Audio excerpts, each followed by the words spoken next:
मिलते हैं बाबा संत नाम से प्रसिद्ध राम केवल जी से, जो समरसता के लिए क्षेत्र में, सरकार के लिए क्षेत्र में बहुत काम किया है उन्होंने। 2015 से जो शुरू हुई थी समरसता अभियान, उसको फरीदाबाद से कहे कि अगुवाई किया था इन्होंने, और उस समय बहुत तेजी से इस क्षेत्र में समरसता को लेकर के बात चली थी। आज फिर सरकार इस क्षेत्र में आरएसएस इस क्षेत्र में काम करना चाहती है, काम कर रही है, फिर दोबारा शुरू करना चाहती है। तो इस मुहिम का उद्देश्य क्या है? क्या फिर समरसता बिगड़ रही है या समरसता के बहाने निशाना कहीं और है?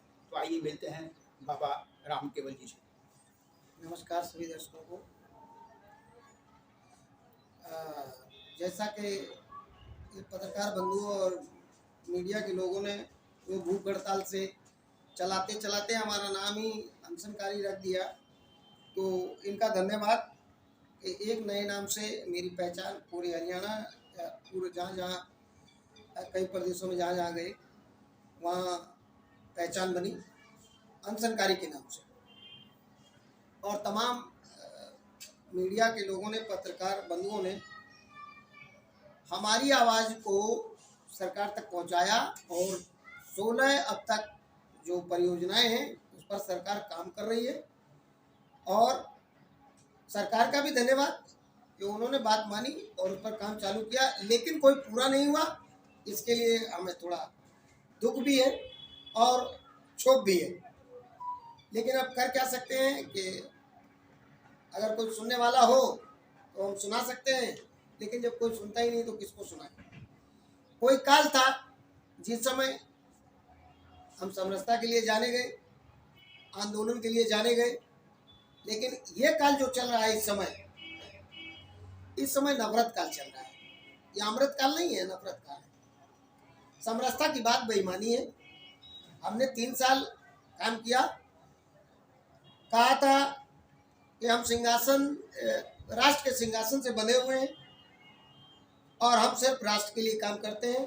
ये शब्द भी बेईमानी हो गया, क्योंकि अब व्यक्तिगत और दलगत विचारधारा और राजनीति से प्रेरित होकर के सारे काम हो रहे हैं। समरसता के लिए जब काम कर रहे थे तो अपने 3 जिलों में हमने साइकिल यात्रा भी करी समरसता के लिए। हमने ये समझ के किया था माइनॉरिटी कम्युनिटी, जो जिनको हम अपर, स्वर्ण या निम्न वर्ग कहते हैं, इन सबको हम जोड़ पाएंगे। लेकिन हुआ इसके विपरीत। हम सिर्फ आंकड़े इकट्ठे करने में रह गए। हम तो ना एक दिवाले पे काम कर पाए, ना एक जिलासे पे काम कर पाए, और ना ही हम एक शमशान घाट पे काम कर पाए। यह सिर्फ आंकड़ों का और राजनीति में आने का एक खेल था, और इसके अलावा कुछ नहीं था। वे कार्यशाला थी रोहतक में, और विश्व हिंदू परिषद के सुरेंद्र जैन साहब, राष्ट्रीय प्रवक्ता जो है, उनसे एक बहस में विवाद हो गया, क्योंकि यह आंकड़ों का खेल और राजनीति में स्थापित होने का खेल था। समरसता के लिए कोई काम नहीं हो रहा था, क्योंकि हम तो गए थे समरसता के लिए काम करने, लेकिन जब हमने वहाँ कुछ नहीं पाया इस तरह का, तो हम वहाँ से अपना झोला उठा के, जैसे हमारे आज के महानुभाव कहते हैं, जो हम तो झोला उठा के चल देंगे, तो भाई हम भी झोला उठा के वहाँ से चल दिए। और हमारे मंदिर पे यहाँ शाखा लगती थी, एक पुस्तकालय भी खुला हुआ था, और एक सिलाई सेंटर भी चल रहा था। हमने कहा भाई देखो, झूठा प्रचार हमसे नहीं होगा और ना ही झूठे काम हमसे होंगे। आपको जहाँ करना है वहाँ करिए, जा करके हमारा पेड़ छोड़ दीजिए। हम राष्ट्र से बने तो सरकार किसी की भी हो, हम उसकी कमियां उजागर करेंगे, और अगर जनहित में, मानवता के लिए काम नहीं होगा तो हम विरोध करेंगे। जब कांग्रेस काल में विरोध कर रहे थे तो इनके लिए महात्मा थे, इनके लिए स्वामी जी थे, इनके लिए शंकराचार्य थे, इनके लिए महंत थे। आज जब इनके खिलाफ आवाज उठाते हैं तो हम देशद्रोही हैं, हम पार्टी विरोधी हैं, हम मानवता विरोधी हैं। तो ये जो इस तरह का एजेंडा फिक्स करके चला रहे हैं, ये चलने वाला नहीं है। ये समरसता के लिए कोई काम नहीं, 2024 की तैयारी है।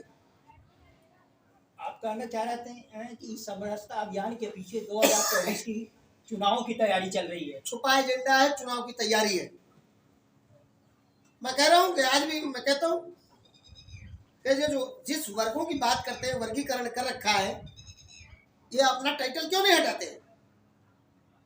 किसी ने जोशी लिख रखा है, किसी ने पांडे लिख रखा है, किसी ने सिंह लिख रखा है, किसी ने ठाकुर लिख रखा है, किसी ने अन्य और भी तमाम जो वर्ग के लोग हैं, पीछे क्यों टाइटल लगा रखा है?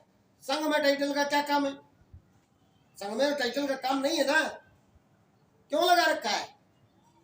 वो मोहन जोशी हैं तो फलाने जोशी हैं, तो ये सिंह साहब हैं, तो ये कुमार है, ये जाटम है, ये जाट है, ये फलाना है। ये संघ में टाइटल का क्या काम है? संघ तो टाइटल विमुक्त होना चाहिए था, ये तो नहीं हो पाया ना। समरसता किस लिए चलाते हैं? यहाँ पर भी हमारे यहाँ कुछ लोग तिवारी थे, एक वो कर्नल समर सिंह थे, पीछे टाइटल लगा रहे हो। टाइटल लगाने से साफ जाहिर हो रहा है ना कि ये उस कम्युनिटी का आदमी है। टाइटल खत्म करो ना, क्यों लगा रहे हो टाइटल? फिर हम कह रहे हैं कि जिस सफाई कर्मचारी के यहाँ हमको खाना खाने जाना चाहिए, सम्मान से खाना खाए ना। कोई गिलास में घुसेड़ के ले जा रहा है, कोई प्लेट घुसेड़ के ले जा रहा है। फिर हम कह रहे हैं कि आप इनको भी बुलाइए, अपने यहाँ खाना खिलाइए। तो हमारे यहाँ मजबूरी है, माता जी बीमार है तो पिताजी बीमार है तो भाई बीमार है, नहीं, मानसिकता बीमार है। कोई बीमार नहीं है, मानसिकता बीमार है। आप चाहते हो सिर्फ आंकड़े बनाना, आप चाहते हो सिर्फ गद्दी हथियाना, आप चाहते हो सिर्फ भाजपा की मदद करना। भाजपा की मदद के लिए आप एजेंडा चलाते हैं और कुछ नहीं होता। आज समरसता केवल एक शब्द रह गया है, इसका अभिप्राय, जीवन शैली बिल्कुल ही नहीं अपनाया जा रहा है। राम केवल जी का ये कहना है, बाबा राम केवल जी का स्पष्ट मानना है कि यह एक अभियान, एक झूठा एजेंडा है, छिपा हुआ एजेंडा है, जो सरकार की मदद करने के लिए, भाजपा की मदद करने के लिए चलाया जा रहा है। बाबा साहब को बहुत बहुत धन्यवाद हमारे साथ बात करने